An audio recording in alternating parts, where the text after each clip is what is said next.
하나님 말씀은 고린도전서 15장입니다. 고린도전서 15장. 제가 준 성경은 265쪽인데요. 고린도전서 15장 1절 말씀부터 몇 절 보도록 하겠습니다. 네, 15장 1절입니다.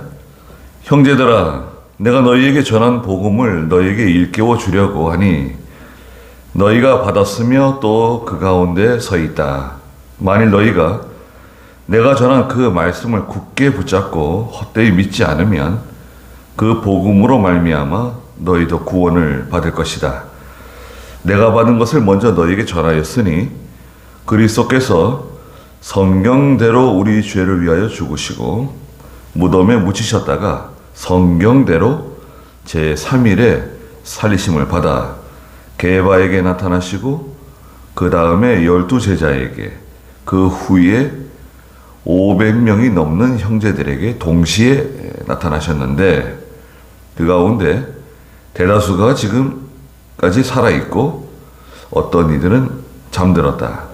그 후에 야고보에게 나타나셨고 그 다음에 모든 사도들에게와 맨 나중에 만삭되지 못하여 난 자 같은 내게도 나타나셨다. 나는 사도들 가운데 가장 작은 자이다. 내가 하나님의 교회를 박해하였으므로 나는 사도라 불릴 자격이 없다. 그러나 내가 지금의 나 된 것은 하나님의 은혜로 된 것이다. 내게 주신 그분의 은혜가 헛되지 않아 내가 모든 사도보다 더 많이 수고하였으나 이것은 내가 한 것이 아니고 오직 나와 함께 하신 하나님의 은혜로 한 것이다. 그러므로 나나 그들이나 할 것 없이 우리는 이렇게 전파하고 있으며 너희도 이렇게 믿었다. 그랬습니다. 네, 고린도전서 15장은 부활에 대한 부활장이라고 할 수 있습니다. 내용이 좀 길죠. 1절부터 지금 이게 58절까지 있는 귀한 말씀입니다.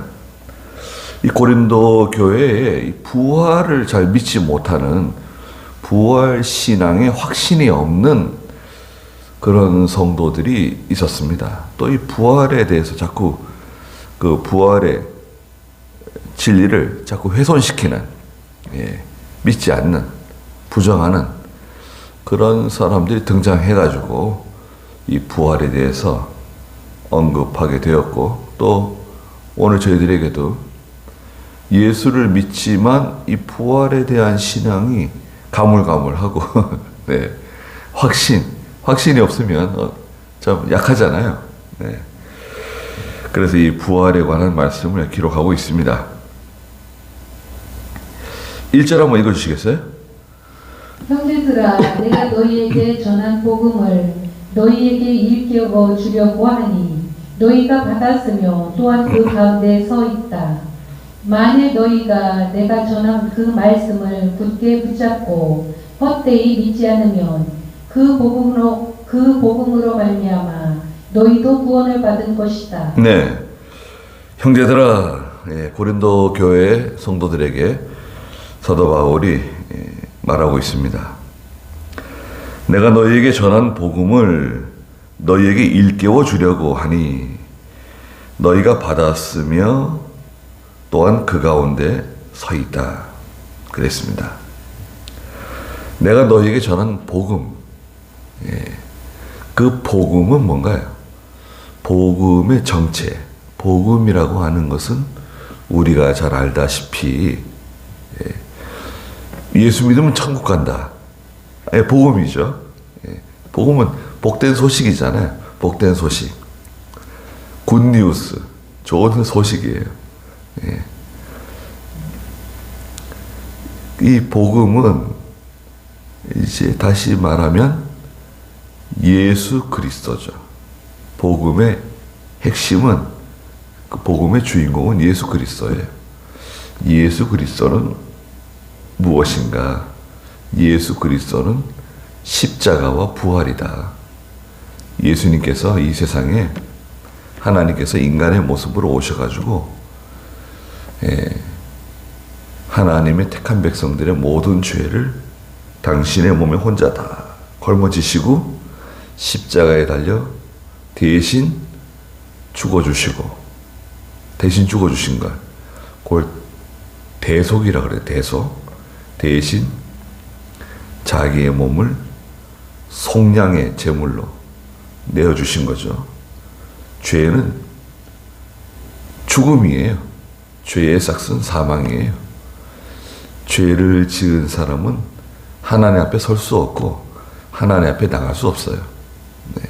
하나님은 절대 선이시기 때문에, 하나님은 절대 선이세요. 조그만한 점도 없어요. 흠도 없어요. 근데 죄인이 하나님 앞에 나설 수 없죠. 하나님은 빛이시고 절대 선이시기 때문에 죄인은 하나님 앞에 나갈 수 없어요.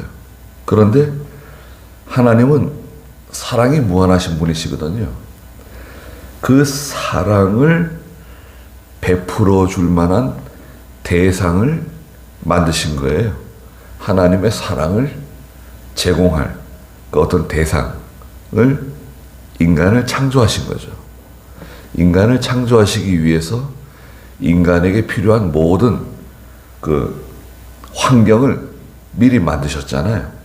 창세기에 보면은 첫째 날부터 여섯째 날까지 인간을 창조하기 전에 사람이 살 수 있는 모든 이 환경을 다 만드셨어요. 그죠? 이 자연계, 이 우주 만물뿐만 아니라 이 지구상의 자연계 만드셨습니다. 지구는 둥글죠. 그렇죠? 틀림없죠? 근데 봤습니까? 둥근 거? 지구가 둥근 걸 어떻게 알 수 있습니까? 지구가 둥근 걸 볼 수 있는가요, 사람이? 보기 힘듭니다. 거의 힘들어요. 지구가 둥근 것을 실제로 본 것은 그렇게 오래되지 않습니다.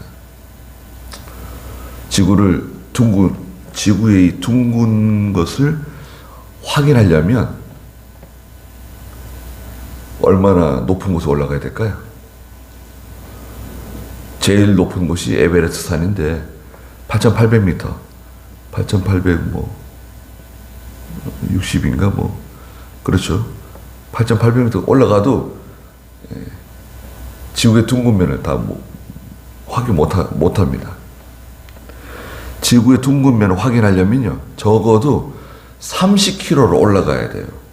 30km면 3만 미터로 올라가야 돼요. 근데 에베레스트는 8,000m밖에 안 되는데 10,000m도 안 되잖아요. 3만 미터를 올라가야 지구의 둥근, 피자의 한 조각이 있잖아요. 이렇게 둥근 면을 확인할 수 있어요. 둥근 곡선만 확인할 수 있어요. 지구 전체가 둥근 걸 확인하려면 어떻게 됩니까? 동그란 걸 확인하려면 아주 멀리 나가야 돼요. 적어도 800km 이상 우주로 나가야 지구가 둥근 것을 확인할 수 있는데, 그것도 확인하기 쉽지 않아요. 왜냐하면 이 달의 그림자, 해의 그림자 자꾸 지잖아요.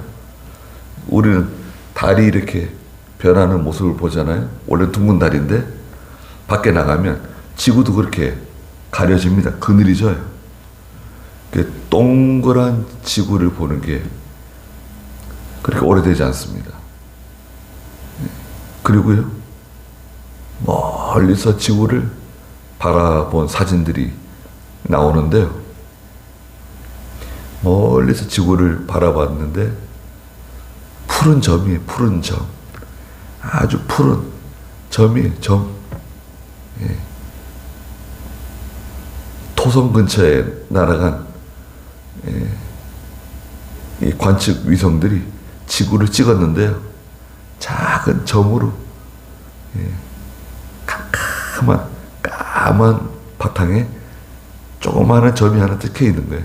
그게 지구인데 거기에 90억 명이 살면서 전쟁 치르고 자연재해 일어나고 거기서 들들 볶고 싸우면서 살아가는 겁니다. 태어나고 죽고 얼마나 연약하고 얼마나 보잘것없는 그런 존재인가. 지구 자체도 너무나 작고 보잘것없는데 그 가운데 하나님께서 사람을 창조하시고 그 사람들 가운데서 하나님의 택한 백성들을 정하셨어요. 그게 하나님의 선택이라 그럽니다. 아니, 하나님께서 왜 모든 사람을 다 구원하시지, 다 구원하지 않으시고 누구는 택하시고 누구는 지옥에 보내시는가? 하나님은 불공평하다. 그렇지 않습니다. 절대 그렇지 않아요. 하나님은 불공평한 분이 아니십니다. 뒤집어서 생각을 해보세요. 하나님은 모든 사람을 그 죄 때문에 다 버리실 수 있는데 그 가운데서 하나님의 사랑의 대상자를 하나님의 주권으로 선택하신 거예요. 그걸 왜 버리고 선택하셨는가? 그것은 하나님의 공의로우심을 드러내신 거예요. 하나님은 공의로우신 분이세요. 공의로우신 분은 뭐냐?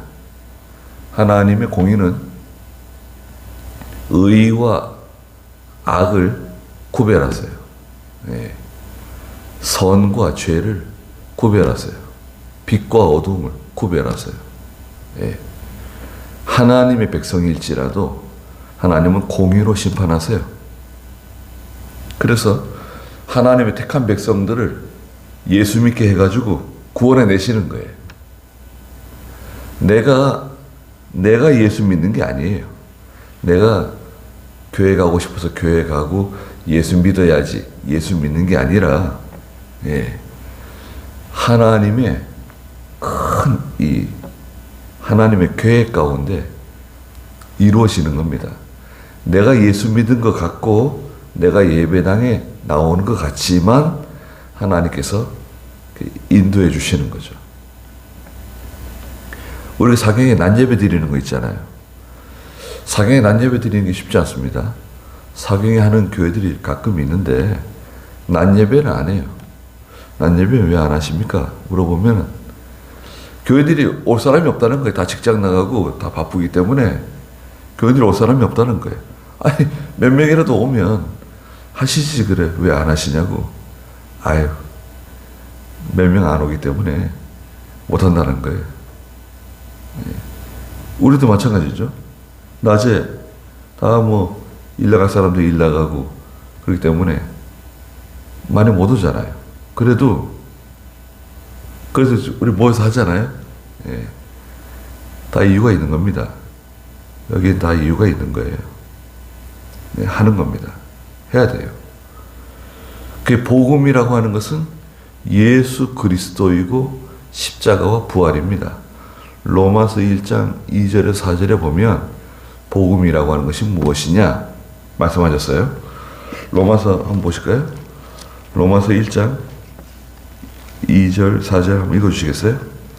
이 복음은 하나님께서 선지자들을 통하여 성경에 미리 약속하신 것으로 그분의 아들에 관한 것이니 육신으로는 다윗의 자손으로 나셨고 성결의 영으로는 죽은 자들 가운데서 부활하여 권능 가운데 하나님의 아들로 선포되셨으니 곧 우리 주 예수 그리스도이시다. 네, 이 복음은 무엇이냐?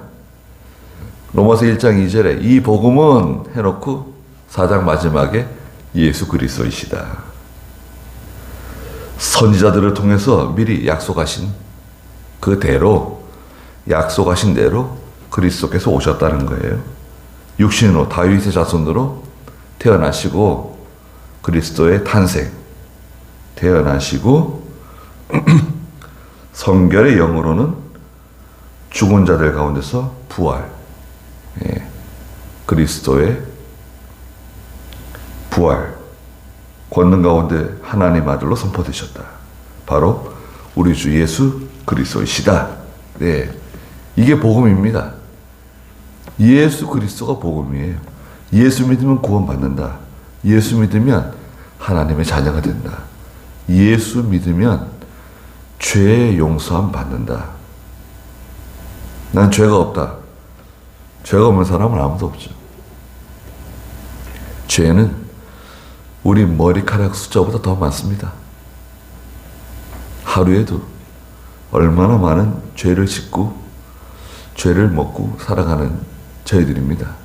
죄를 옷 입고 살아가는 사람들이에요. 그래서 내가 너에게 그 전한 복음을 너에게 일깨워 주려고 한다.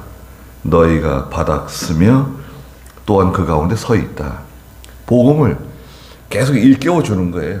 하나님 말씀을 계속 가르쳐 가지고 깨닫게 해주고 또 깨닫게 해주고 계속 일깨워 주는 작업. 지금도 이것도 마찬가지입니다. 사경에도 마찬가지예요. 하나님의 말씀을 계속 들어서 일깨워 주는 거예요. 골로새서 2장 2절 4절에서도 사도 바울이 골로새 성도들에게 내가 이 말씀을 자꾸 전해가지고 일깨워 주려고 한다. 자꾸 이렇게 생각나도록 해주기 위해서 이 말을 전하고 있다고 말했어요.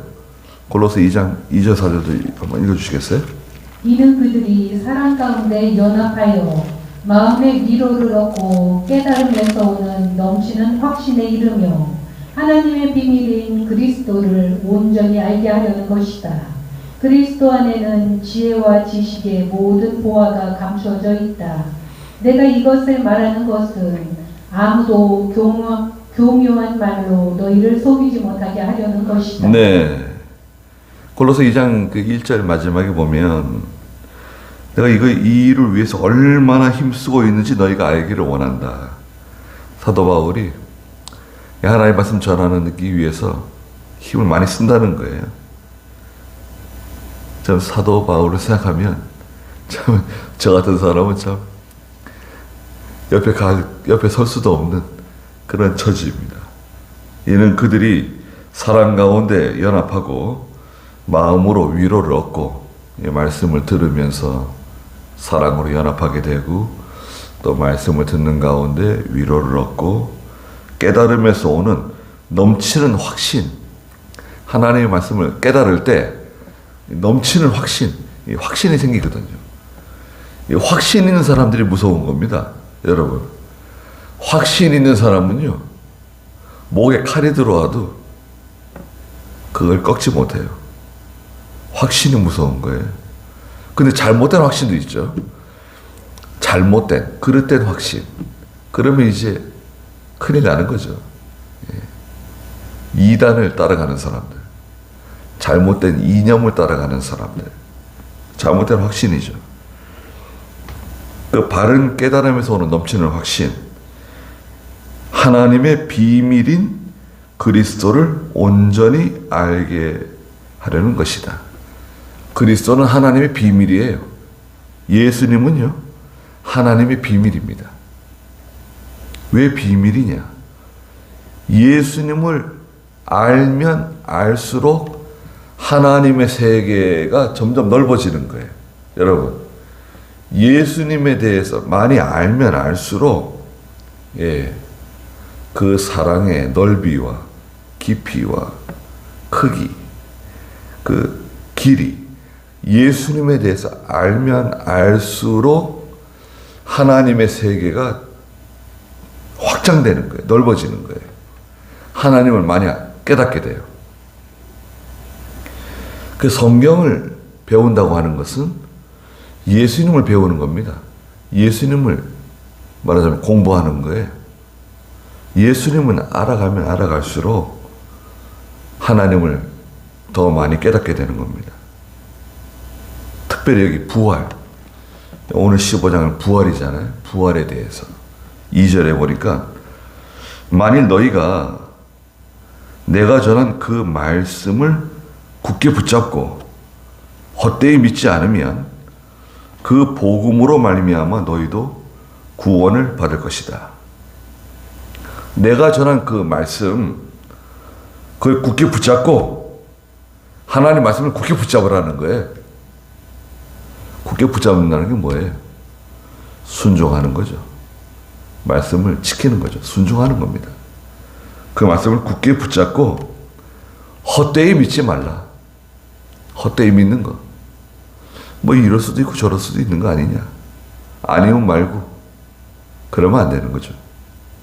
이건 확실한 거예요. 이건 확실한 거. 그걸 우리는 뭐라 그럽니까? 그 진리가 그래, 진리. 세상의 진리는 변합니다, 여러분.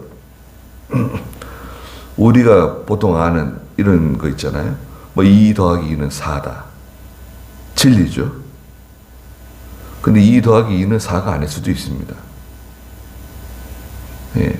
수학자들은요, 일반적으로 우리가 2 더하기 2는 4지만 수학의 개념 속에 깊이 들어가면 2 더하기 2는 4가 아닐 수도 있어요.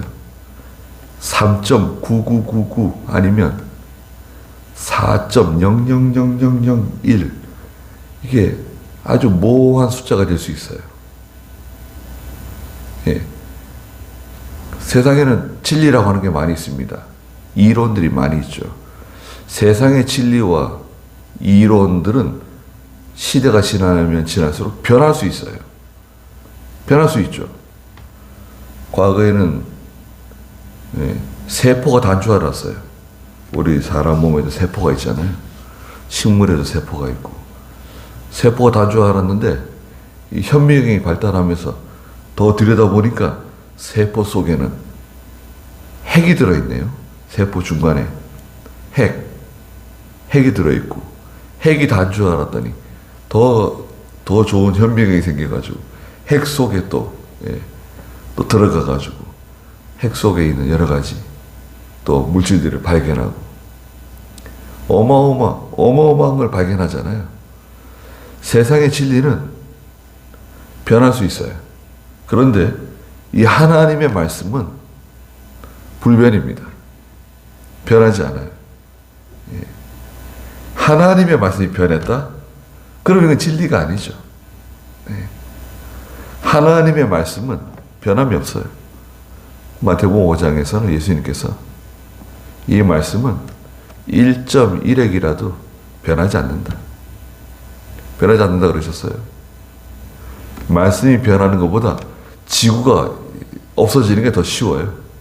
여러분, 하나님 말씀이 얼마나 무거운 말씀이냐면 말씀이 변하는 것보다 이 지구가 없어지는 게 더 쉬운 거라 이거죠. 그만큼 위대한 말씀이에요. 이 말씀을 굳게 붙잡고 헛되이 믿지 않으면 그 복음으로 말미암아 너희가 구원을 받은 것이다. 예, 구원받은 증거라는 거예요. 그걸 확실히 믿는가? 구원받은 증거라는 거예요. 구원받은 것이다. 구원받은 사람이 하나님의 말씀을 믿게 돼 있어요. 구원받지 못한 사람은 이 말씀이 믿어지지가 않아요. 언제까지? 임종할 때까지. 임종할 때까지 가봐야 돼. 임종하기 전에 예수 믿는 분들도 있어요. 여러분. 이제 예수 믿습니다. 하나님을 믿습니다. 그러면서 돌아가시는 분들도 있어요. 마지막에. 아주 막차 타는 거예요, 막차. 진짜 간신히, 구원의 반열에 들어서는 분들이 혹간이 있습니다. 그런데 우리는 죽기 전에, 이렇게 하나님 섬기고, 예배 드리고, 하나님 말씀을 듣고, 신앙생활 할 수 있다는 것은 얼마나 큰 축복입니까? 하나님께서 제일 귀하게 여기시는 것은 예배입니다. 예배. 이 예배를 기억하고 함께 모여서 말씀을 듣고 같이 기도하고 같이 찬송 부르고 이 예배를 하나님이 제일 기뻐하세요. 예. 이 예배가 우리에게 큰 상이 되는 겁니다. 3절에 내가 받은 것을, 바울도 복음을 받았잖아요. 내가 받은 복음, 내가 받은 진리를 먼저 너희에게 전하였으니 그리스도께서 성경대로 우리 죄를 위하여 죽으시고 또 무덤에 묻히셨다가 성경대로 제3일에 살리심을 받았다. 성경 말씀대로 예언대로 이루어진 것이다. 예언대로 이루어진 거라는 거예요. 이사야 53장 5절에서 6절에 보면 그리스도께서 고난받으시고 죽을 것이라고 하는 것을 말씀해 주셨어요. 이사야 53장은 장차 그리스도께서 고난받으실 것을 알려주시는 말씀인데 예수님 탄생하시기 전 800년 전이에요. 예수님 탄생 전 800년 전에 이사야 선지자가 예언적으로 장차 메시아 되시는 그리스도께서 오실 것인데 그분이 오시면 이런 일들을 당할 것이라고 예언한 말씀 중에 53장 5절 6절 읽어주시겠어요? 그가 찔린 것은 우리의 허물 때문이며 그가 상처를 받은 것은 우리의 죄악 때문이다. 그가 징벌을 받음으로 우리가 평화를 누리고 그가 칭찍게 맞음으로 우리가 고침을 받았다. 우리는 모두 양같이 방황하여 각기 제 길로 갔으나 여호와께서는 우리 모두의 죄를 그에게 넘겨 씌우셨다. 네. 800년 전에 이사야가 마치 예수님께서 십자가의 고난, 그리스도의 순환을 직접 눈으로 보고 적은 것처럼 기록해 놨어요. 이사야 53장 5절에 그가 찔린 것은 우리의 허물 때문이며 예수님께서 가시면류관을 쓰시고 허리에 창으로 찔리시고 우리의 허물 때문에 찔리신 것이다. 그가 상처를 받은 것은 침뱉음을 받고 주먹으로 맞고 뺨을 맞고 채찍으로 맞고 상처를 받은 것은 우리의 죄악 때문이다. 그가 징벌을 받음으로 우리가 평화를 누리고 그가 채찍에 맞음으로 우리가 고침을 받았다. 우리는 모두 양같이 방황하여 각기 제 길로 갔으나 다 달아났죠. 예수님을 따르던 수많은 사람들, 제자라고 하는 사람들 다 달아났습니다. 여호와께서는 우리 모두의 죄를 그에게 넘겨 씌우셨다. 우리 모두의 죄를 그분에게 다 뒤집어 씌웠다는 거예요. 우리 모두의 죄라고 안 했습니까? 그럼 모든 사람의 죄를 말하는 거 아니냐? 예, 모든 사람의 죄인데 이 모든 사람은 구원받기로 예정된 모든 사람의 죄입니다. 제한된 그 가운데 들어온 모든 사람들이에요. 누가 구원받은 사람인지 누가 하나님의 백성인지 우리는 몰라요. 여러분, 우리 주변에 우리 이웃에 우리 형제들 가운데 누가 예수 믿고 구원받을 사람인지 누가 하나님의 자녀인지 우리는 몰라요. 알 수 없습니다. 그렇죠? 모릅니다. 그러나 그들 중에 누군가 하나님의 구원받기로 예정된 선택받은 사람들이 있는 거예요. 그래서 우리가 복음을 전하는 겁니다. 예수 믿자 그러고 교회 나가자 그러고 하나님 같이 섬기자 그러고. 근데 어느 날 그분이 교회 한번 나가볼까? 교회 나가고 싶은 마음이 생기는 거예요. 교회 나가면 뭐 예배는 어떻게 드리는 걸까? 기도는 어떻게 하고 저 교회는 어떻게 돌아가는 교회인가? 한번 구경이라도 한번 가보자. 그런 마음이 생기는 거예요. 그래서 교회 한번 나오는 겁니다. 교회 나오니까 좋잖아요. 예? 교회 나오니까 얼마 좋습니까? 예. 그러나 그 중에는 교회 나가니까 뭐 별 아무것도 없네. 교회 안 나간다 나는. 가기 싫다. 안 나오는 사람도 있습니다. 또 교회 나오다가 상처를 받는 사람들도 있어요. 용산에 그 컴퓨터 가게들이 많잖아요. 그 뭐 용산 전자상가 안에 컴퓨터 가게 저 여러 목사님들 가는 그 가게가 있는데 집사님이세요. 지금 장로님이신지 모르겠어요. 근데 아주 충성스러운 분이세요. 또 얼마나 열심히 일하고 네. 그 가게 하면서 고생하고 그런데 쫓다가 망했다는 거예요. 그 왜 망했는가? 우리는 몰랐죠. 우리 그 아들들을 통해서 들었어요. 아들이 둘이 그 아버지를 도와서 가게 같이 하는데 아주 가게가 좋은 자리로 이렇게 이사도 하고 또 큰 아들은 이 사업을 잘해요. 그래서 한 직원들 한 100명 가까이 직원도 두고 또 다른 데 공장도 두고 사업을 잘합니다. 교회에서 큰 상처를 받았다는 거예요. 교회에서 사기를 당했대, 교회에서. 근데 목사님에게 사기를 당했다는 거예요. 그 폐가 망신한 거예요, 폐가 망신. 예. 그 재산을 많이 모았는데 장사를 열심히 해가지고 돈을 다 잃어버렸다는 거예요. 그래도 그 아버지하고 어머니가 그 목사님에 대해서 고발하지도 않고 그냥 그 교회를 떠나신 거예요, 말하자면.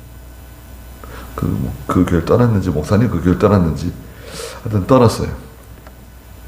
근데 어린 시절에 그 아들들이 아버지, 어머니가 그 교회에서 당하는 것을 보고 상처를 많이 받은 거예요. 교회를 안 나가요. 그러다가 이제 나이가 들고 결혼하고 나서 이제 교회 나간대요. 예. 자기들이 교회 나가야 되는 걸 알고 있대요. 예수 믿고 하나님의 자녀가 된 건 알고는 있는데 교회 나가기가 싫은 거예요. 예. 너무 상처를 많이 받아가지고. 예. 그런 일들이 종종 있죠. 그래가지고 예, 그 큰아들은 몽골에도 한번 온 적이 있어요. 제가 있는 동안에 몽골에 와가지고 예, 몽골 이제 시장을 한번 돌아본다고 그래서 이런저런 얘기를 나누면서 속에 있는 얘기를 많이 하더라고요. 그러니까 이제 우리가 이제 선교하고 이렇게 하나님의 말씀 가르치는 거 보고 아주 그 감명을 받았어요. 우리 뭐 잘하는 건 없지만 그런 거 잘하잖아요. 몸으로 다 때우잖아요. 몸으로 다 때우고 그냥 희생하고 그냥 고생하면서 하나님의 말씀 전해주고 뭐 구경 다니는 것도 아니고 말이죠. 몽골에 가가지고 예. 밥 다 해먹어가면서 학생들 가르치고 직접 다 보니까 그죠. 와서 보니까 예. 보통 뭐 선교지 간다 그러면 구경하는 거죠. 구경. 예. 교회에서 뭐 지원받아가지고 예. 좋은 호텔에 가서 묵고 그러면서 구경 다니고 사진 몇 번 찍고 선교 다녀왔다고 보고하고 그런 형편인데 이걸 와서 보니까 이 양반들은 예, 몽골에서 그냥 고생하면서 말씀 전하고 가르치고 교회 세워나가고 그런 거 보고 많이 감명을 받는 것 같더라고요.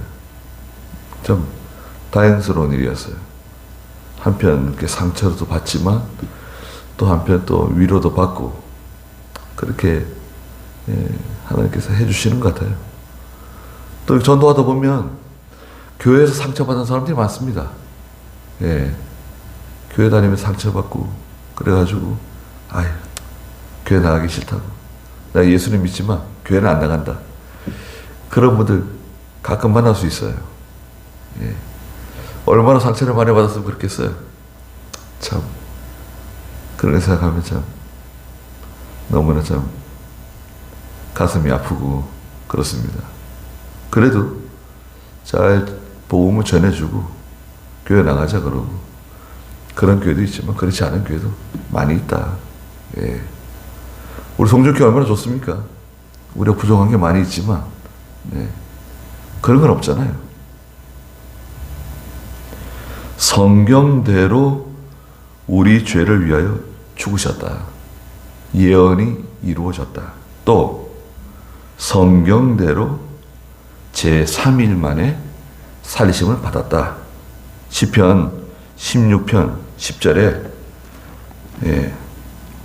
예언하신 대로 시편 16편 10절 읽어주겠어요? 이는 주께서 내 영혼을 스올에 버리지 않으시며 주님의 거룩한 사랑으로 썩지 않게 하실 것이기 때문이다. 네. 이는 주께서 내 영혼을 스올에 버리지 않으시며, 스올이라고 하는 이 말은 종종 나오는데 성경에 보면 유대인에게는 우리 한국 사람들은 뭐라 그럴까요? 우리 한국 사람들은 뭐 사망? 죽어서 망했다? 사망? 그런 뜻이라고 보면 돼요. 유대인들은 스올이라 그러면 아주 안 좋은 겁니다. 망하는 거에 어둠이에요. 죽음이에요. 무덤이에요. 그리고 지옥입니다. 스올은. 스올에 버리지 않으시며 주님의 거룩한 사람으로 썩지 않게 하실 것이기 때문입니다. 도대체 이게 무슨 말인가? 다윗이 예수님 탄생하시기 전에 주전 천년 전에 사람이 시편에 하나님의 큰 감동 가운데 기록한 말씀 가운데 주의 거룩한 사람이 썩지 않게 하실 것이다. 이런 예언이 이루어진다는 거예요. 이루어진 거죠. 예수님께서 죽으시고 사흘 만에 부활하시고 이제 승천하셨는데 사도행전 1장에 보면은 40일 동안 세상에 계시다가 모든 성도들이 보는 가운데서 승천하셨어요. 그 내용을 여기에 기록하셨습니다. 정확하게는 부활하신 후에 12번 사람들에게 나타나셨어요. 제자들에게 나타나시고 또 누구에게 나타나시고 12번 나타나셨는데 오늘 5절에 보니까 게바에게 나타나시고, 이것은 부활하신 후에 세 번째 나타나신 거예요. 세 번째. 누가복음 24장에 기록되어 있는데 게바 베드로죠. 베드로에게 나타나시고, 그 다음에 12 제자에게 나타나시고, 요한복음 20장에 이건 6번째 나타나신 내용입니다. 6절에 그 후에 500명이 넘는 형제들에게 동시에 나타나셨다. 이건 9번째 나타난 사건을 말하고 있습니다. 500명이 넘는 형제들에게 동시에 나타나셨는데 그 가운데 대다수가 지금까지 살아있고 어떤 이들은 잠들었다. 잠들었다는 건 뭡니까?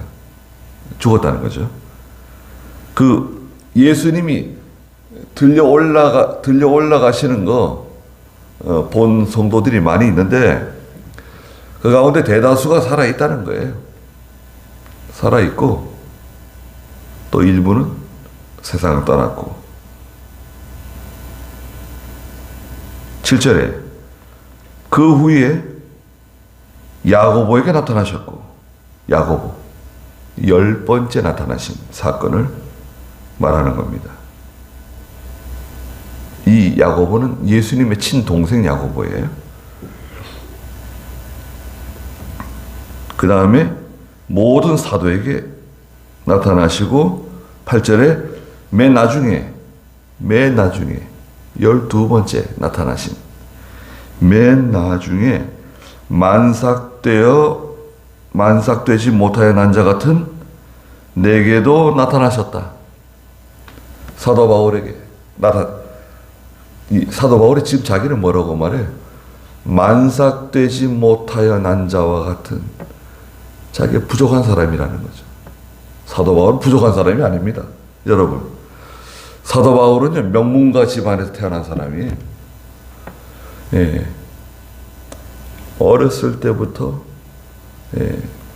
바리새 지파에서 철저하게 이 율법을 공부하고 가말리엘이라고 하는 유대 최고의 학자 밑에서 수학을 한 사람이에요. 가말리엘 문화에서 공부를 했다 그러면 우리나라로 말하면 뭐 서울대나 카이스트나 뭐 이런 데서 공부한 사람이에요. 가말리엘 문화에서 공부했다 그러면 최고 학부에 아주 지혜로운 모든 걸 다 갖춘 사람입니다. 그런데 지금 뭐라고 말합니까? 자기가 만삭되어 나지 못한 사람과 같다는 거예요. 그러면 10달이면 만삭인데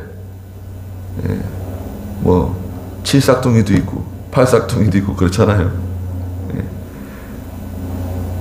7삭둥이다. 예전에는 7삭둥이 정도 되면 살기 힘들었을 거예요.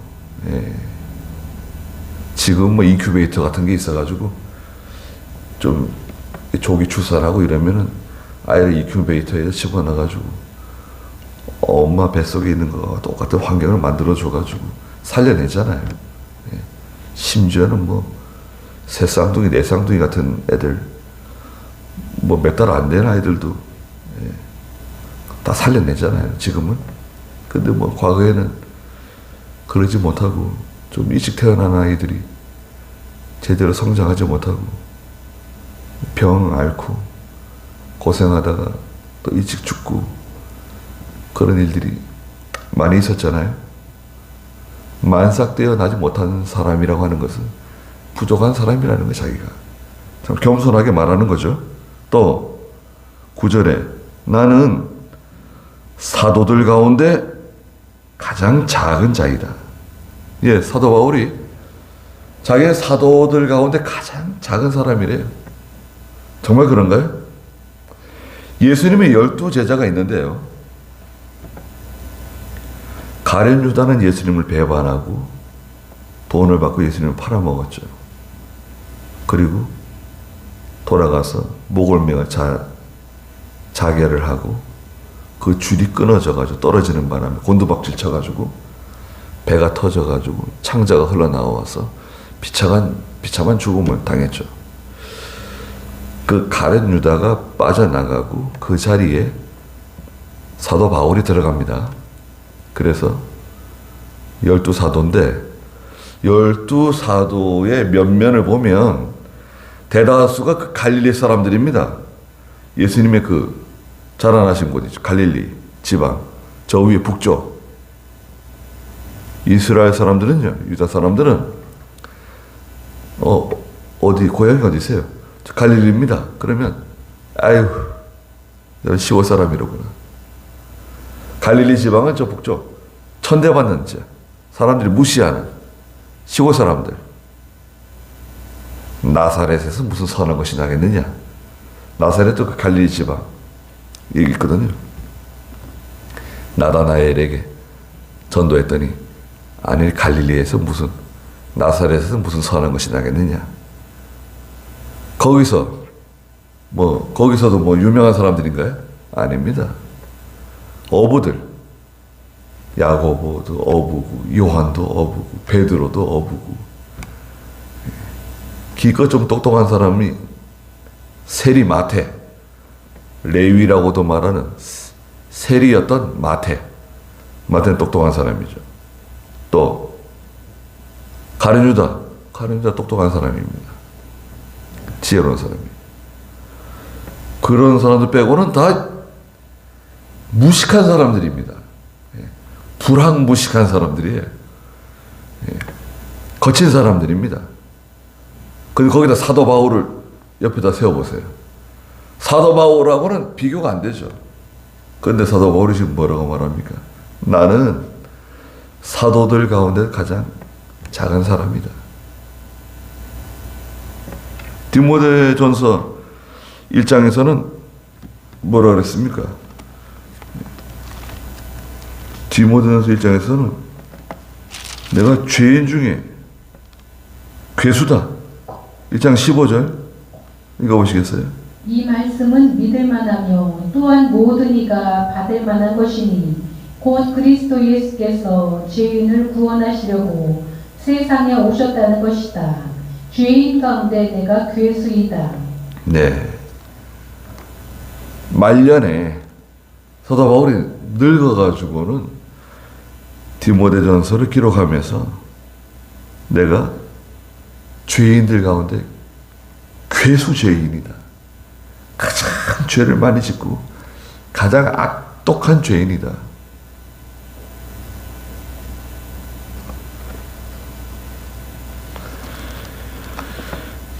사도들 가운데 가장 작은 자이고 또 다른 성경에서는 성도들 가운데 가장 작은 자. 또 오늘 8절에서는 만삭되어 나지 못한 자와 같은. 점점 믿음이 고상해질수록, 믿음이 자라날수록 벼가 익어갈수록 머리를 숙이는 것처럼 믿음이 자라갈수록 예수 믿는 성도는 겸손해지는 겁니다. 자기를 낮춰야 돼요. 우리 교회에서 내가 제일 믿음이 없는 사람이다. 이렇게 생각하시고 이렇게 사셔야 됩니다. 내가 제일 부족하고 내가 제일 믿음이 없는 사람이다.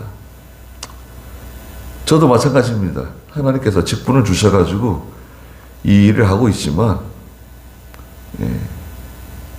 부족한 사람이라는 걸 제가 잘 알고 있습니다. 바울이 왜 부족하냐? 내가 구절 중간에 보니까 내가 하나님의 교회를 박해한 사람이다. 그렇죠. 예수 믿는 사람, 예수 믿는 것은 잘못된 것이다. 예수 믿는 것은 이단 취급한 거예요. 예수는 이단이다. 그래 예수 믿는 사람들 잡아가고 말이죠. 또 예수 믿는 사람 죽임 당하는 것을 좋게 여기고 스데반 집사가 돌에 맞아 죽을 때 돌 던지는 사람들의 겉옷을 맡아준 사람이 바로 이 바울, 과거 사울이었던 이 바울 아닙니까? 내가 그 스데반 집사가 돌에 맞아 죽을 때 돌 던지는 사람들의 옷을 맡아준 사람이다.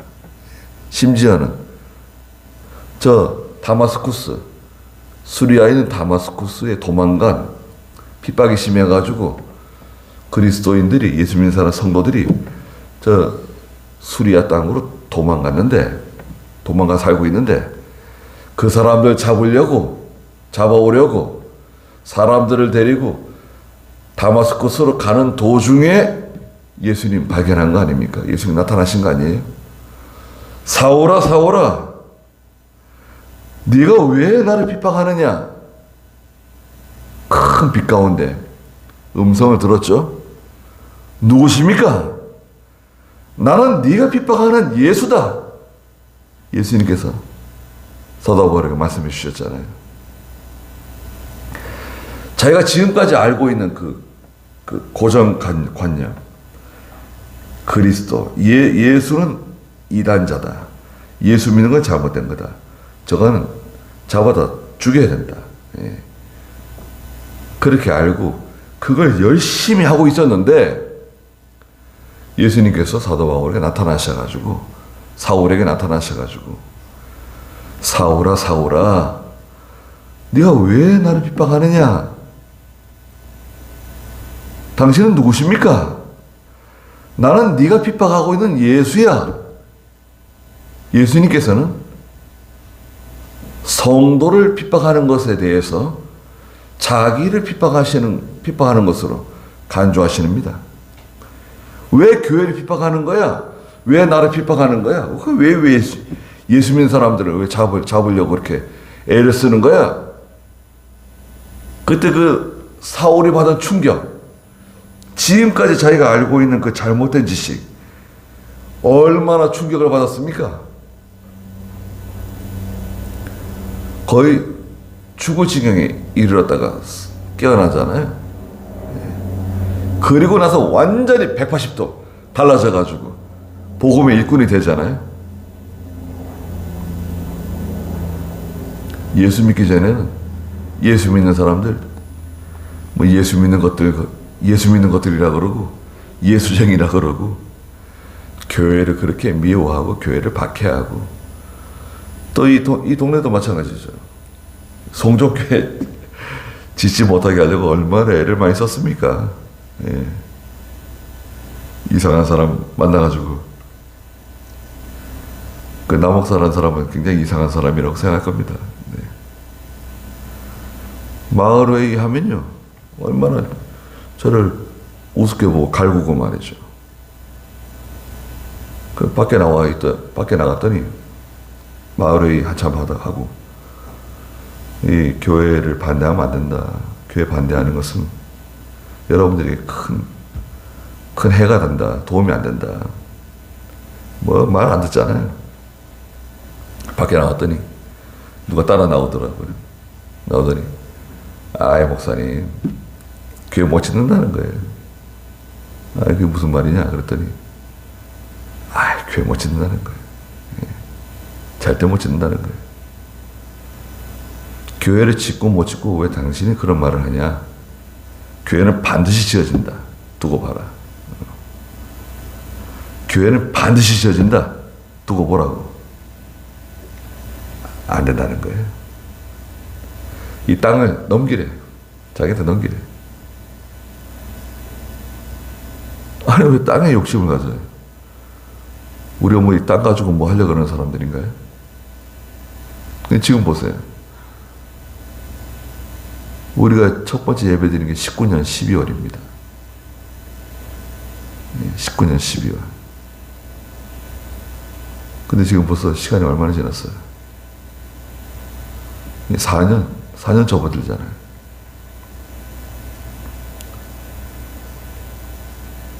그리고 얼마나 예쁘게 교회가 지어졌습니까? 어떤 사람들은 그렇게 뭐 대단하게 안 보일지 몰라도, 네. 우리는 화려한 거는 추구하지 않는 사람들이니까, 네. 화려하진 않지만 얼마나 참 아담하고 좋습니까? 네. 이건 뭐 기적이에요, 사실. 네. 여러분 이거 땅을 메꿨잖아요, 여기 낮은 땅인데 또 여기가 막 예전에 누가 여기다 그냥 그 건축 폐기물 있죠. 폐기물을 이 땅속 깊은 곳에 그냥 잔뜩 묻어가지고 덮어버렸어요. 그래서 이 땅을 조금 건드려 보니까 막 땅속에서 냄새가 막 진동하는 거예요. 그거 다 파낸 거 아니에요. 현종빌라 이 뒤편에 있는 그 여러 차를 퍼내고 새역을 갖다가 메꿔가지고 다진 거 아닙니까? 그리고 여기에 25톤 덤프트럭 70차를 갖다 부었어요. 70차. 저는 지금도 그 믿기지가 않아요. 그날 저희 아버님은 그 병원 일 때문에 아침에 일찍 갈 일이 있어가지고 오늘 뭐 무슨 일 하냐 그랬더니 흙 받는다 그러더라고요. 흙 뭐 얼마나 받으시려고 그러세요? 그랬더니 뭐 한 7차나 10차 받을 줄 알았어요. 좀 뭐 하여튼 되는 대로 받겠대요. 알아서 하시라고. 저 진임도 그 방해할지 모르니까 조심하라 그러고, 저 앞에 그 CU 편의점 그 건물 주인 있잖아요. 그분이 우리한테 저 땅을 열어주지 않았으면 큰 차가 어떻게 들어오겠어요. 근데 오후에 와서 보니까 여기 완전히 지형이 다 달라진 거예요. 그래서 제가 전화했어요. 어떻게 된 거냐 이거. 그걸 대신 얼마나 받았냐 그랬더니 25톤 70차를 받았다는 거예요. 25톤 덤프트럭 70차. 아니 어떻게 받았냐고 그거를. 차가 저쪽에서 딱 후진해 들어온 거예요.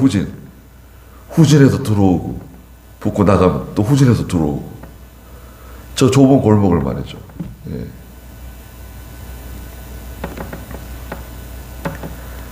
이야 참 그게 가능한가 정말.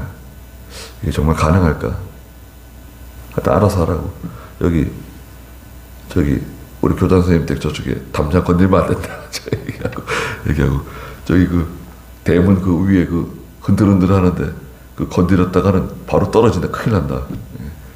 그래서 조심해서 차 들어오도록 해야 된다고 알려주고.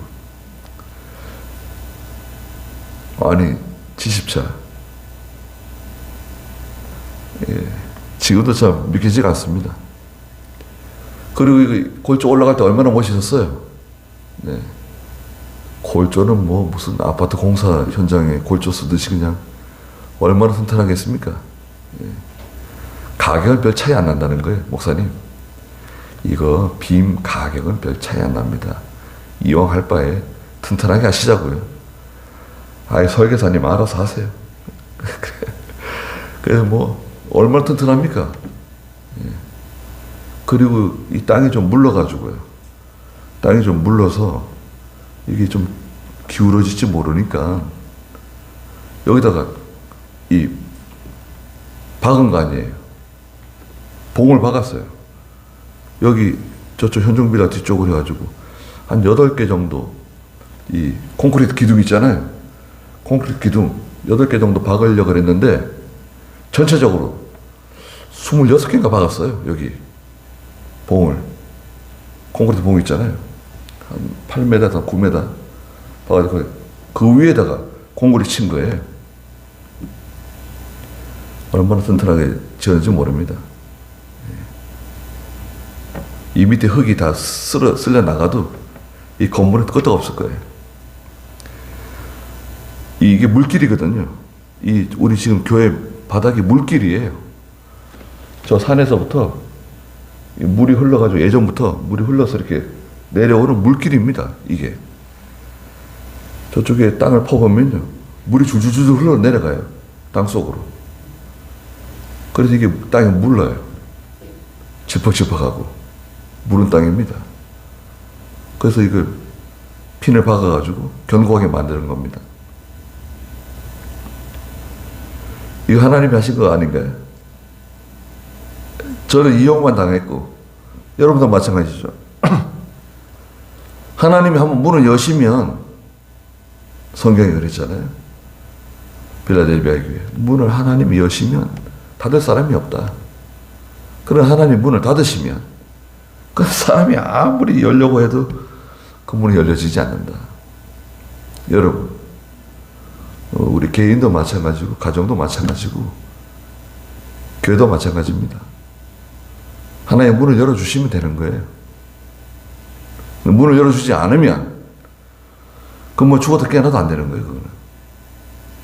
사도 바울이 하나님의 부르심을 받아가지고 예수 믿고 완전히 180도 바뀌어가지고 복음을 위해서 싸우는 큰 전사가 되었어요. 내가 만삭되지 못해서 난자와 같고 사도들 가운데 가장 작은 사람이지만 내가 9절 중간에 그랬잖아요. 하나님의 교회를 박해하였으므로 나는 사도라 불릴 자격이 없는 그런 사람이다. 그러나 10절에 내가 지금의 나 된 것은 하나님의 은혜로 된 것이다. 그랬습니다. 그 15장 10절 다시 한번 보시면 그러나 내가 지금의 나 된 것은 하나님의 은혜로 된 것이다. 내게 주신 그분의 은혜가 헛되지 않아. 내가 모든 사도보다 더 많이 수고하였으나 이것은 내가 한 것이 아니고 오직 나와 함께 하신 하나님의 은혜로 한 것이다. 이것은 내가 한 게 아니다. 지금의 나 된 것은 하나님의 은혜이다.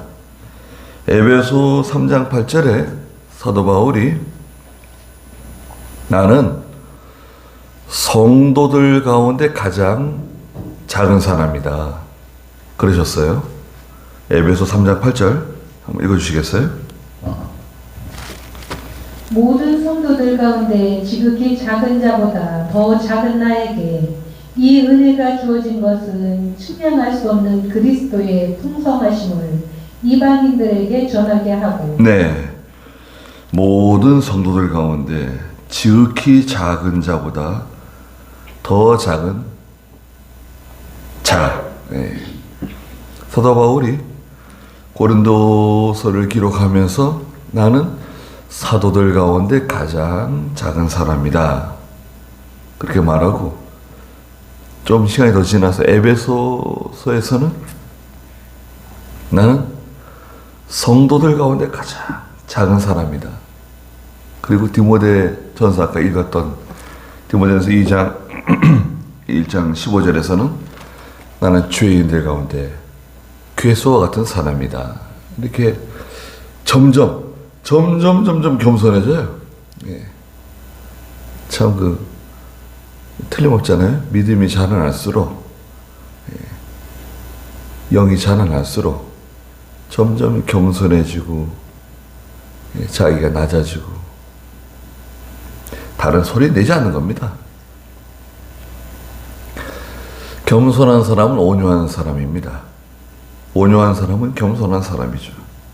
반대로 교만한 사람은 어떻죠? 강하죠. 교만한 사람은 강하고, 굳죠. 부드럽지가 못해요. 우리 사람들도 마찬가지잖아요.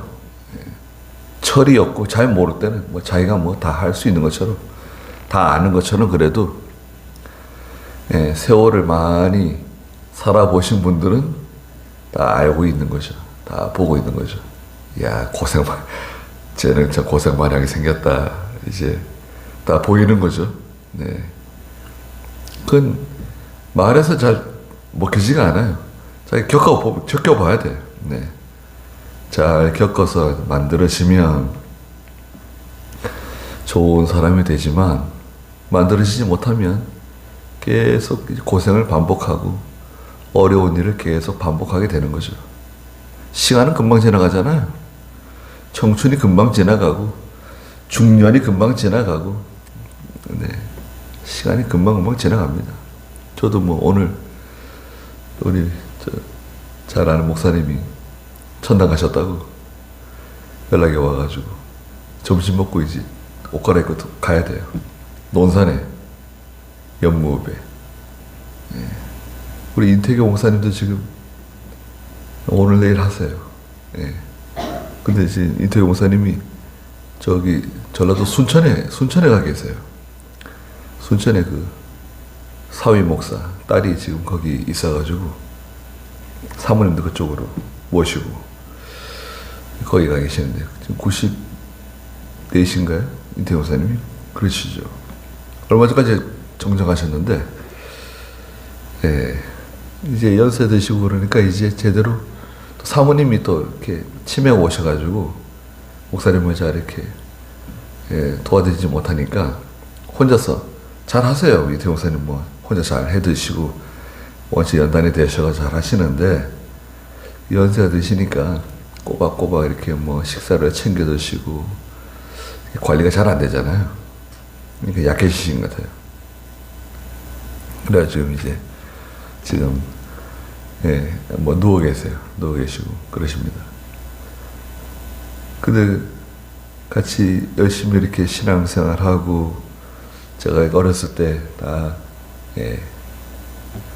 제 할머니가 그러셨어요. 제가 어린 시절에 중학교 1, 2학년 때죠. 임 목사님이 계시다는 거예요. 이 목사님이 누군지 어떻게 압니까, 제가? 감리교회에서 아주 잘 나가시던 목사님이신데, 이병희 목사님 그 말씀을 듣고 너무 감동을 받아가지고 우리 쪽에 와가지고 신학교 다니시고 진짜 얼마나 말씀을 잘 증거하시고 키가 작으시고 그러신데도 얼마나 당차시고 참 그런 귀한 분이 계시다고 그런 얘기를 하시더라고요. 어렸을 때 들었어요. 제가 뭐 알게 뭐예요. 중학교 그 어린 시절에 그런 분이 계신가 보다. 알고 있었습니다. 제가 신학교 오고 이태규 목사님 신학교에서 강의하시더라고요. 그 이태규 목사님 막내 따님하고 이제 저희 이제 형님하고 결혼하고 그렇게 사돈이 될 거라고 어떻게 참 그러니까 알 수가 없어요. 시간이 금방 지나갑니다. 우리도 뭐 이렇게 얼마나 지나면 우리 다 없어질까요? 한 5, 60년 지나면 아마 여기 계신 분들은 다 하늘나라 가 계실 겁니다. 네. 5, 60년 지나면 금방 아닙니까? 네. 금방입니다. 네. 그걸 어떻게 막을 수가 있겠어요? 우리가 이렇게 힘이 있고 뭔가 이렇게 할 수 있을 때 하나님을 가까이 하고 기도하고 말씀을 듣고 예배 참석하고 다른 거 아무리 귀하고 아무리 아름답고 아무리 좋은 것이 있어도 하나님을 가까이 하는 것보다 더 하나님의 세계, 이 하나님의 세계를 발견하는 것보다 더 아름답고 귀한 게 있는가? 어디 뭐 구경하는 것보다도 저는 그렇게 생각합니다. 자, 지금의 나 된 것은 하나님의 은혜로 된 거다. 내가 잘나서 내가 뭐 뛰어나서 된 게 아니라 하나님의 은혜로 된 거다. 내게 주신 그분의 은혜가 헛되지 않아. 내가 모든 사도보다 더 많이 수고했지만 이것은 내가 한 것이 아니고 오직 나와 함께 하신 하나님의 은혜로 한 것이다. 하나님의 은혜로 된 것이다. 자기를 드러내지 않는 거예요. 누가 칭찬하는 게 있어도 누가 알아주는 게 있어도 하나님이 해주신 거라고, 하나님이 도와주신 거라고 다 하나님께 영광을 돌려드리는 겁니다. 그러므로 11절에 나나 그들이나 사도 바울 자신이나 다른 사도들이나 할 것 없이 우리는 이렇게 전파하고 있으며 너희도 이렇게 믿었다. 부활에 대해 증거한단 말이죠. 우리가 부활을 믿고 예수 그리스도께서 우리의 죄를 위해서 돌아가시고 십자가 지시고 사흘 만에 부활하신 거 믿지 않느냐? 그 부활의 주님을 믿고 따라가는 우리들이 우리의 이 신앙, 이게 참된 신앙 아니냐? 이것을 처음에 증거했어요. 그리고 12절부터는 부활 신앙은 무엇이냐? 부활 신앙이라고 하는 건 도대체 무엇인가? 12절 한번 읽어보시겠어요? 그리스도께서 죽은 자들 가운데서 살리심을 받으셨다고 전파되었는데 어찌하여 너희 가운데 어떤 이들은 죽은 자의 부활이 없다고 말하느냐? 만일 죽은 자의 부활이 없으면 그리스도께서 살리심을 받지 못하셨을 것이다. 네. 바울은요, 참 지혜로운 사람입니다. 이 바울의 말하자면 바울의 설교죠. 바울은 이렇게 말하고 있는 거예요. 12절에 그리스도께서 죽은 자들 가운데서 살리심을 받으셨다고 전파되었는데 죽은 자들 가운데 살리셨다, 살아나셨다고 전파되지 않았냐? 어찌하여 너희 가운데 어떤 이들은 죽은 자의 부활이 없다고 말하느냐? 고린도 교회 어떤 사람들은 죽은 자의 부활은 없다고 말한다는 거예요. 죽은 자가 어떻게 부활한다는 거냐? 그런 일은 없다. 그건 거짓말이다. 아니, 예수님의 부활을 믿으면서, 예수님의 부활을 믿어요. 예수님의 부활을 믿으면서 또 혹은 의심하는 사람도 있죠. 그러면서 우리가 부활할 것이다. 우리가 나중에 부활할 수 있다. 그걸 믿지 않는다고 하면 바른 신앙이 아니라는 거예요. 13절에 만일 죽은 자의 부활이 없다고 하면 거꾸로 말한 거예요. 그리스도께서 부활하지 않았다면 이렇게 말하지 않고 성도가 부활하지 못한다고 하면, 예? 만약에 나중에 성도가 부활하지 못한다고 가정하면 그리스도께서도 살리심을 받지 못하셨을 것이다. 그럼 그리스도의 부활이 거짓말이다. 그리스도의 부활은 있을 수 없다. 아니, 그리스도의 부활은 틀림없는 사실 아니에요? 다 예수님을 다 만났는데, 우리가 다 예수님 만나지 않았냐? 베드로도 만났고 우리도 다 만나지 않았냐? 만삭되어나지 못한 나도 예수님 만났는데 예수님 부활은 확실해요. 그런데 성도의 부활이 없다고 하면 그리스도의 부활도 가짜다. 거짓말이다. 그러니까 고로 예수님의 부활이 확실하다고 하면 성도의 부활은 또한 확실하다는 거죠. 틀림없다는 거예요. 14절에 만일 그리스도께서 살리심을 받지 못하셨다고 하면, 예수님이 부활하지 못했다고 하면 우리의 전파하는 것도 헛되고 너희의 믿음도 헛되다. 다 속는 거다 이거예요. 다 거짓말하는 사람이고 거짓말에 속는 사람이다. 예수님의 부활이 없다고 하면 우리가 지금 이렇게 모여서 예배 드리는 게 무슨 다 속는 거죠. 속고 속는 거 아니에요? 이건 가짜다 이거예요. 그러니까 예수님의 부활은 확실하다. 틀림없는 거다. 15절에 우리는 하나님의 거짓 증인으로 드러날 것이다. 예수님의 부활이 없다고 하면 다 거짓말장이 된다는 거예요. 이는 우리가 하나님께서 그리스도를 살리셨다고 증언하였기 때문이다. 우리가 말하잖아요. 예수님의 부활은 하나님께서 예수님을 살리셨다.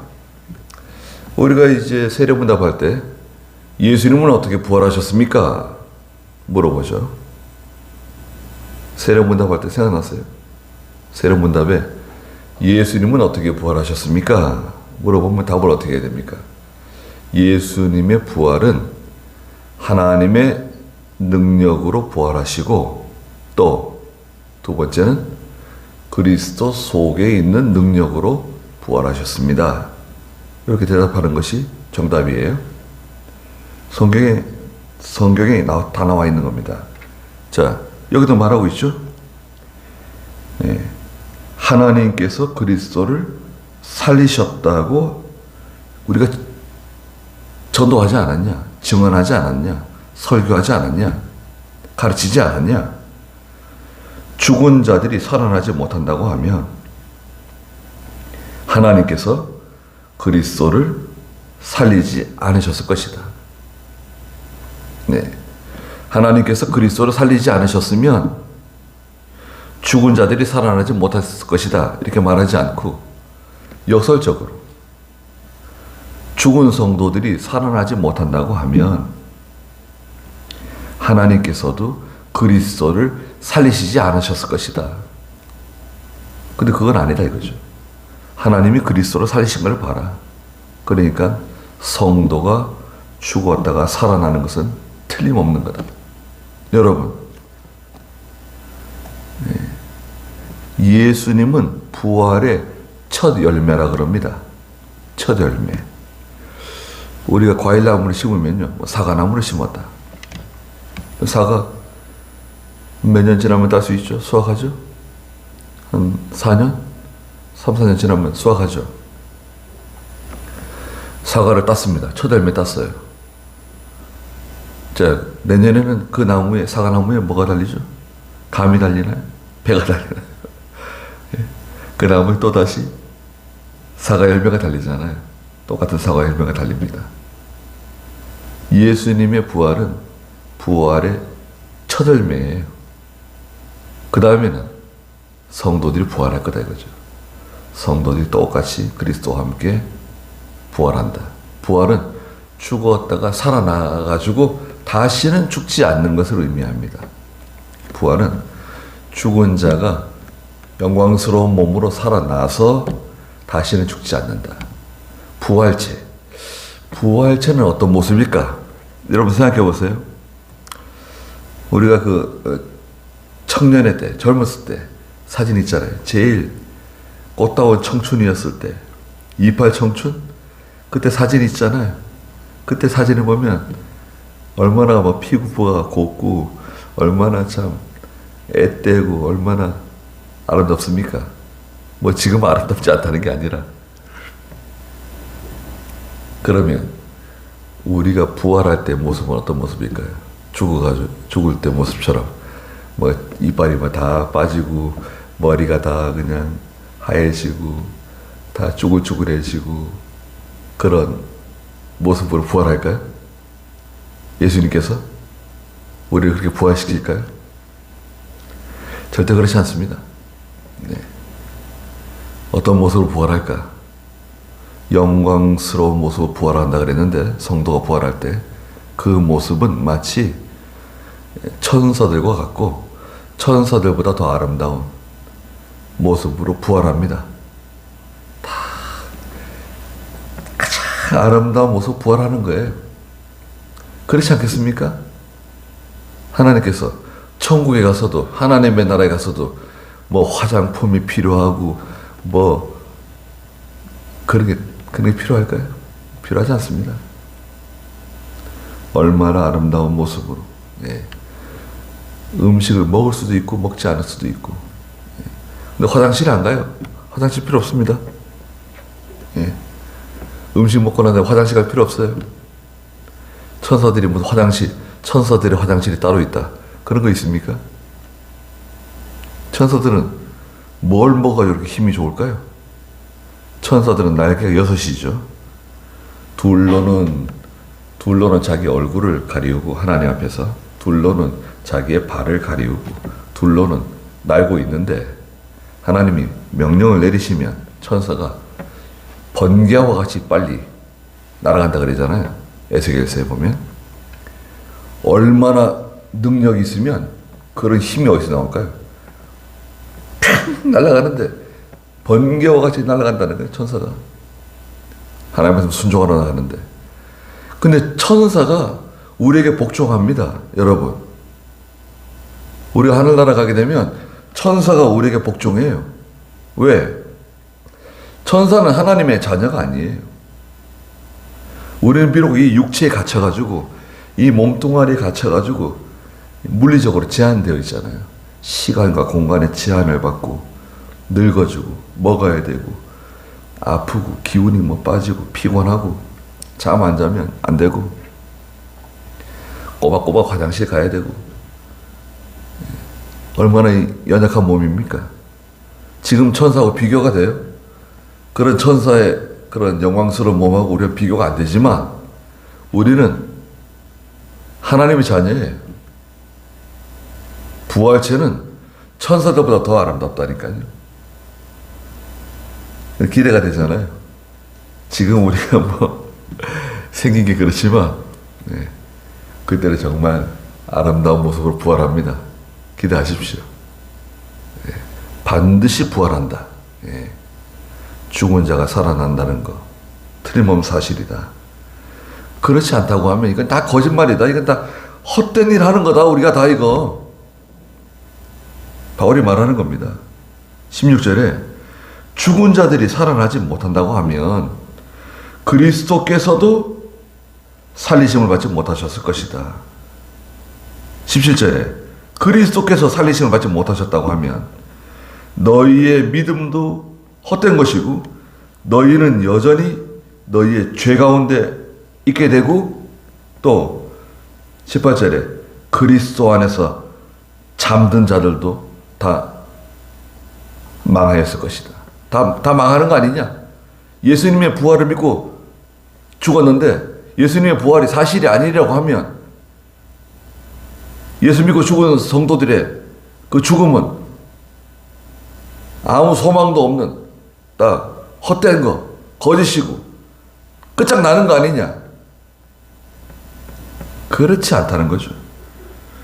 19절에 우리가 그리스도 안에서 바라는 것이 이 생뿐이라고 하면 모든 사람들 가운데 우리가 가장 불쌍한 자들이다. 왜? 거짓을 따라간 것인가?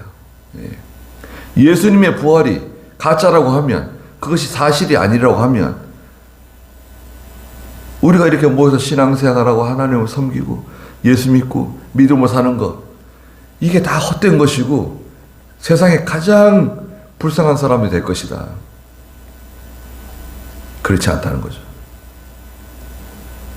우리가 얼마나 영광스럽고 지금은 비록 한편 누추하지만 하나님의 자녀로 살아가고 천사도 흠모하는 하나님의 귀한 백성들이 되었잖아요.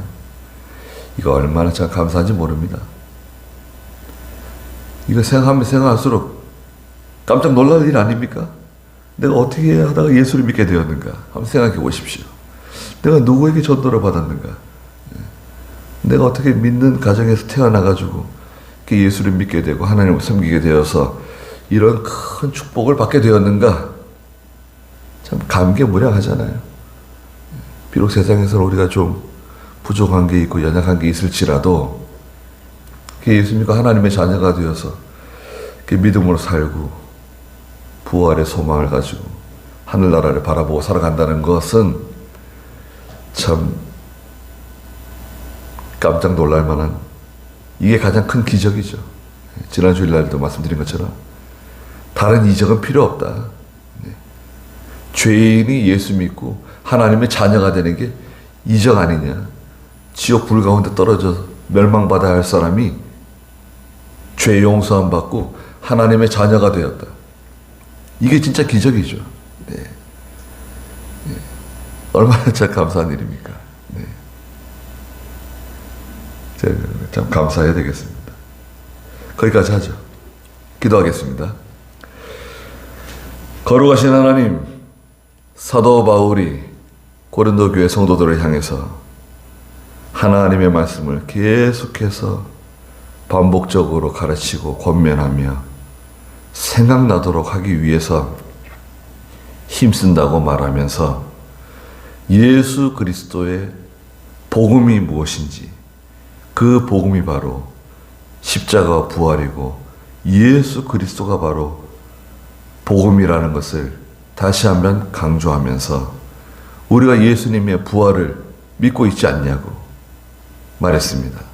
예수님께서 베드로에게도 나타나시고 또 500의 성도들에게도 나타나시고 마지막에 만삭되어나지 못한 사도 바울에게도 사울에게도 나타나셔서 예수님을 보여주신 것을 말하면서 예수님의 부활이 만약 사실이 아니라고 하면 우리는 다 헛된 것이고 우리의 믿음도 헛되고 우리의 소망도 헛되고 우리가 하는 모든 것이 다 헛된 것이고 세상 가운데 가장 불쌍한 사람이 될 것이라고 말했습니다. 그러나 예수님의 부활은 정녕 사실이고 실제이고 예수님께서 부활의 첫 열매로 부활하신 것처럼 이제 우리도 죽었다가 다시 살아날 것을 분명히 믿고 이 부활신앙을 가지고 이 잠시 잠깐 살아가는 이 세상에서 믿음으로 살게 해주시고 소망으로 살게 해주시고 하나님을 바라보고 내세를 사모하며 살아가는 귀한 믿음의 사람들이 다 되게 해주시옵소서. 사역의 마지막 시간까지 주께서 영광을 다 받아주시고 예수님의 이름으로 기도드리옵나이다. 아멘.